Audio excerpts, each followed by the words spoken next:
Après les nombreuses critiques autour d'Astérix et Obélix, l'Empire du Milieu, Guillaume Canet est moins présent dans les médias.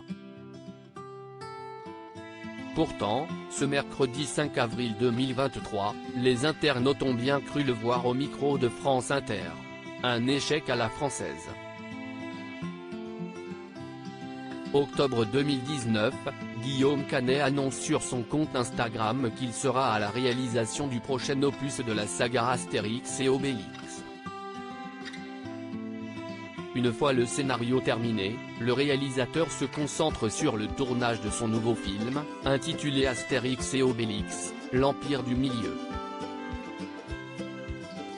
En raison de la pandémie de Covid-19, les prises en Chine sont annulées. Guillaume Canet est contraint de tourner une grande partie en Auvergne.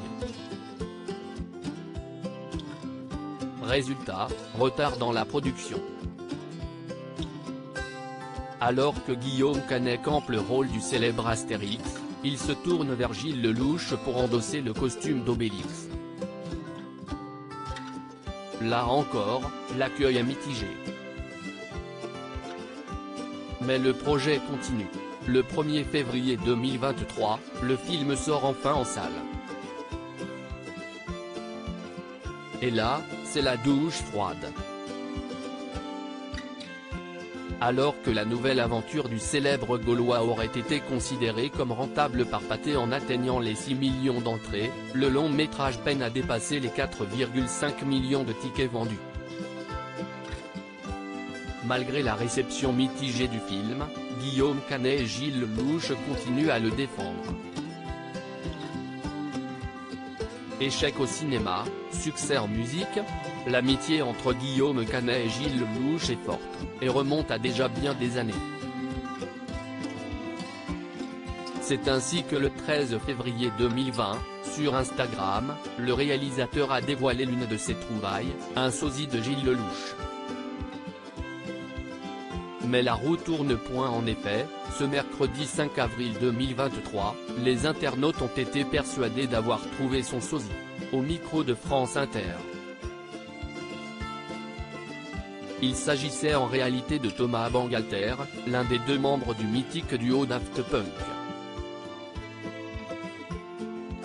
La vidéo, postée notamment sur TikTok, a amusé de nombreux internautes. Guillaume Canet, on t'a reconnu, Guillaume Canet ça va calme-toi on sait que c'est toi, peut-on ainsi lire dans les commentaires. En réalité, Thomas Bangalter était convié au micro de Léa Salamé pour revenir sur la folle aventure du groupe Daft Punk. Que ce soit Get Lucky, Instant Crush, Harder Better Faster Stronger ou encore End of the Line, ces morceaux sont encore iconiques.